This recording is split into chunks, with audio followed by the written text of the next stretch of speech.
Hello students! Welcome to the English lesson for grade 7. Our today's topic is extreme sports. My name is Iva Vilček and I will be your teacher today. At the end of today's lesson, you will be able to name words and phrases connected to extreme sports, show understanding of a text about an extreme sport by listening, write the rules for extreme sport using modal verbs, and present an extreme sport in a poster. For today's lesson, you will need a notebook, a pencil, a laptop, mobile phone or tablet, and internet connection. Let's start. When you think about extreme sports, what are some of the things that come to your mind? You can pause the video and make a list in your notebook. Is it danger, adventure, courage, skills, adrenaline rush, stunts, akrobacije ili vratolomije, height, or speed? What are the differences and similarities between traditional and extreme sports? Can you name some?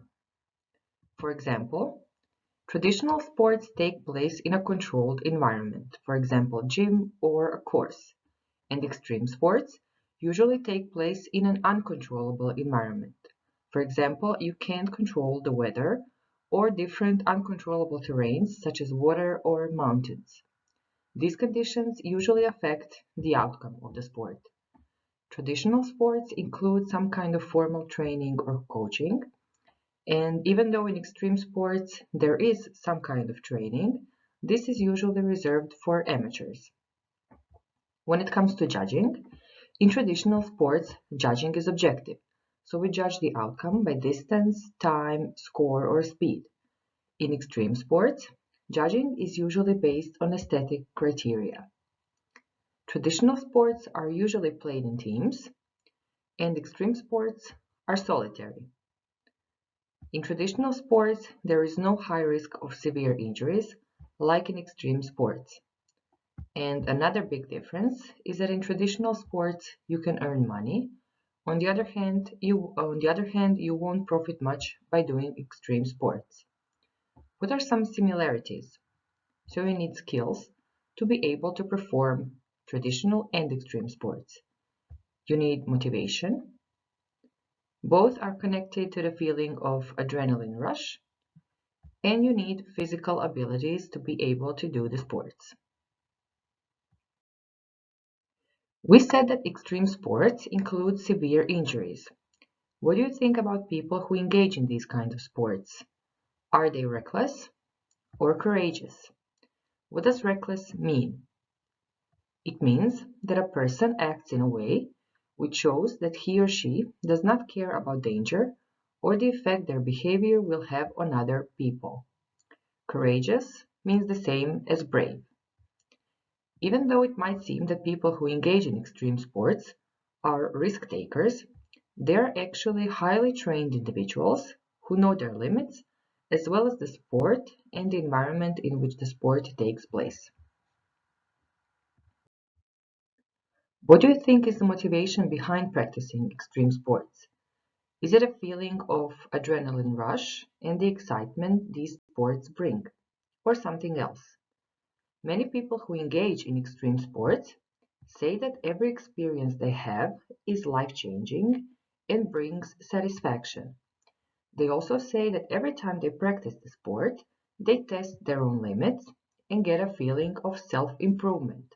So we can say that practicing extreme sports is a positive psychological experience as well as physical. Now let's name some extreme sports. Which sport comes to your mind first? Is it water skiing, mountain biking, rafting, paragliding, bungee jumping, snowboarding, skydiving, motocross, surfing, free climbing, skateboarding, or parkour? In our lesson today, We are not going to talk about any of the mentioned sports, but we are going to talk about some other extreme sports that are not so common. For all of these sports, you need some equipment. Now I'm going to show you some equipment, and you try to guess in which sport the equipment is used. Let's start with a parachute. Ice axes. An ice axe is a hiking and climbing tool used to climb up or go down an area covered with snow or ice. Harness. Crampons. It's a device you attach on your footwear, and it is used to improve mobility on snow and ice. Ropes. A wingsuit or birdman suit. Carabiners. Those are metal loops used to quickly connect different components. Avalanche Transceiver. It's a type of a radio transceiver used to find people who are buried under snow. And the last piece of equipment is a depth gauge.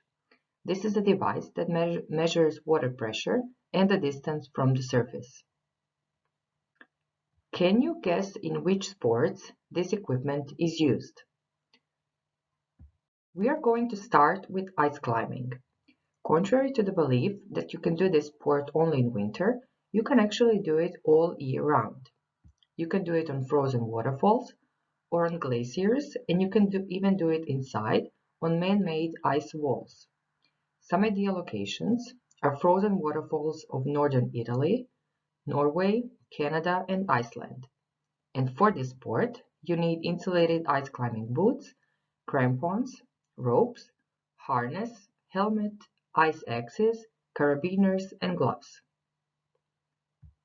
Next activity is cave diving. It's advisable to do this in warmer months of the year, and if you want to have the full effect of the activity, you will do it in an environment with no free surface with air. Some ideal locations include Cuba, Australia, Zimbabwe, and Bahamas. And you need a dry suit, compact mask, flippers, timer, depth gauge, air tank, harness, and lights.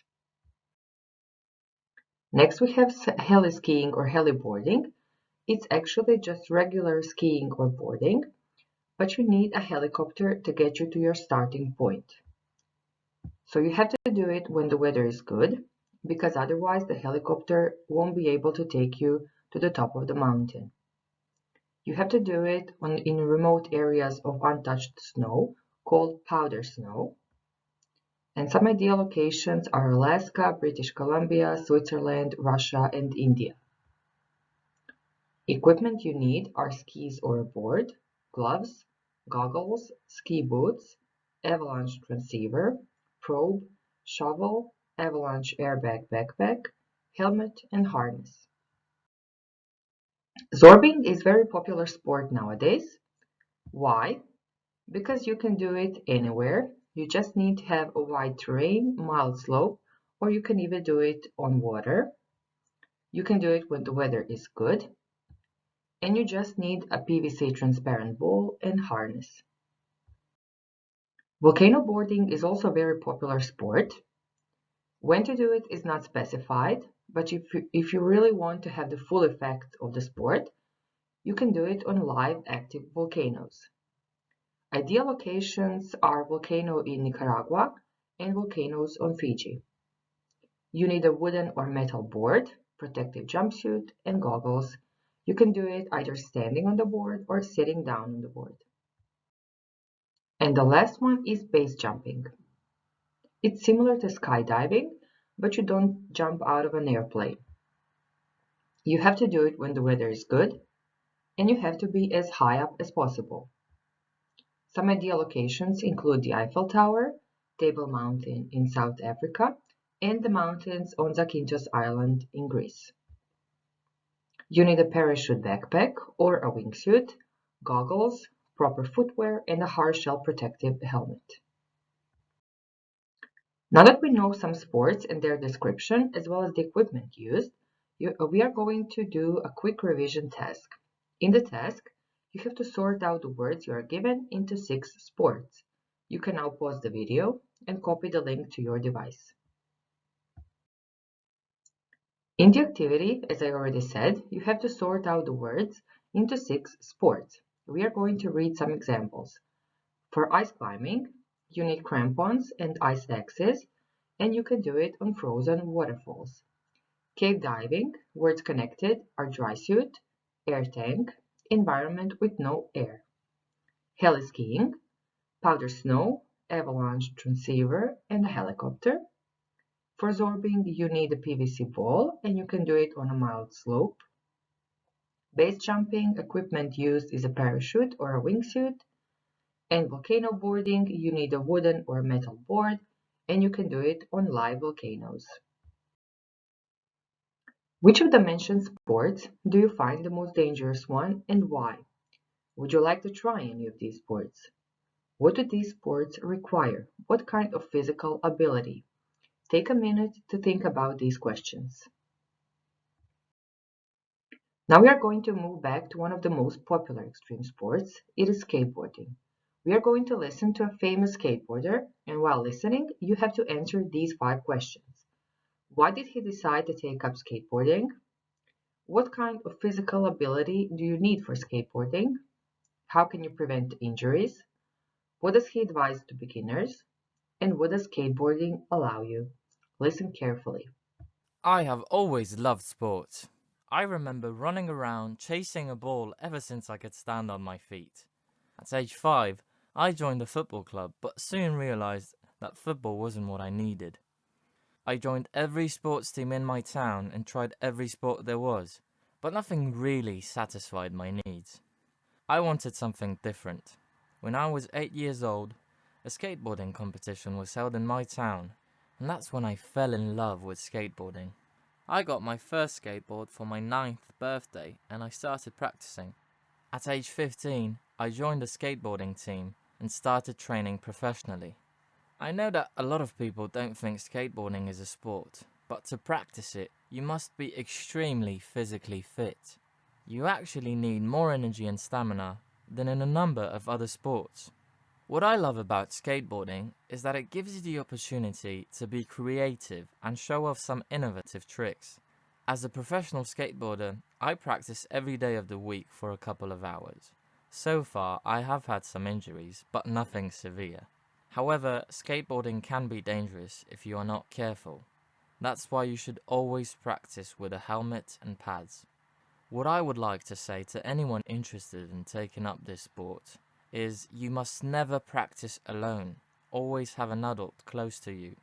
As I have already said, skateboarding can lead to injuries if you are not careful. But, other than that, skateboarding is an extremely fun activity. And if you are persistent, it can lead you to great places. Let's take a look at the answers. Why did he decide to take up skateboarding? Because none of the other sports was good enough. What kind of physical ability do you need for skateboarding? You must be extremely physically fit, and you must have a lot of energy and stamina. How can you prevent injuries? You should always practice with a helmet and pads. What does he advise to beginners? He advises them to always have an adult close by and never to practice alone. And what does skateboarding allow you? It allows you to be creative and show off some tricks.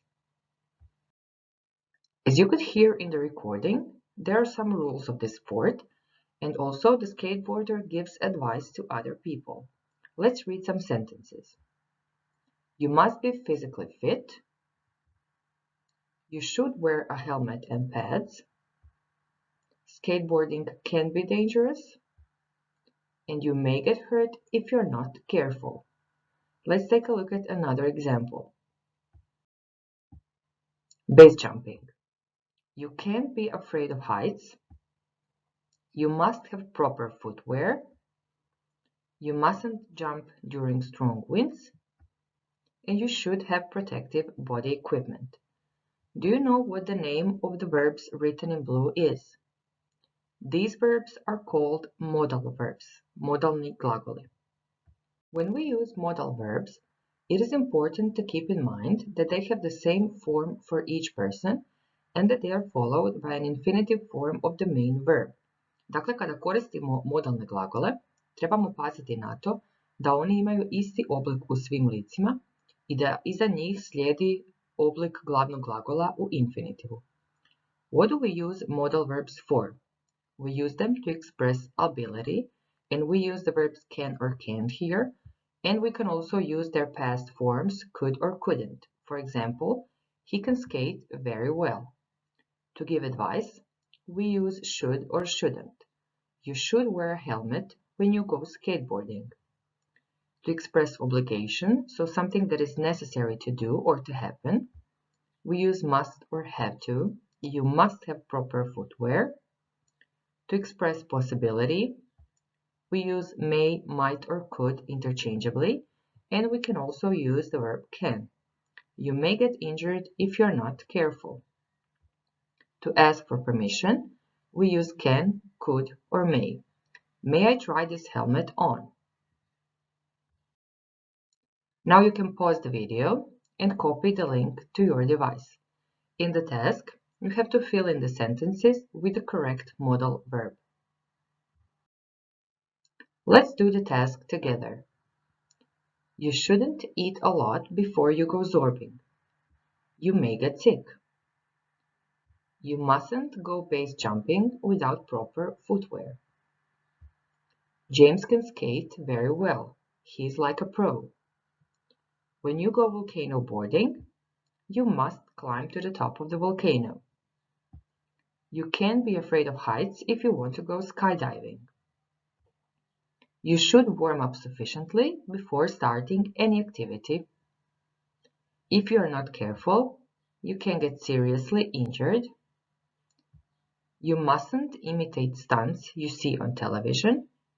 And the last one, you should never participate in any extreme sport alone. Your task for the end of the lesson is to choose one extreme sport and describe it in a poster using these guidelines. You can also make up an imaginary extreme sport, but don't use any of the sports already described in this video. You have to write the name, when to do it, where to do it, ideal locations, list some necessary equipment, and make rules for the sport using modal verbs. You can share your ideas on a Padlet wall. When you are done with the poster, take a look at this checklist and see if you have put everything on it.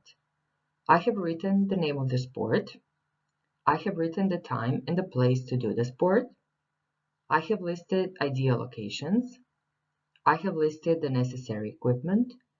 And I have used modal verbs to form rules of the sport. At the end of the lesson, let's do a quick self-assessment. Read the statements and circle the correct emoji. I can name words connected to extreme sports. I can describe an extreme sport. And I can use modal verbs. We have come to the end of our today's lesson. I hope you liked it and I hope you have learned something new. Until your next English lesson, stay safe. Goodbye.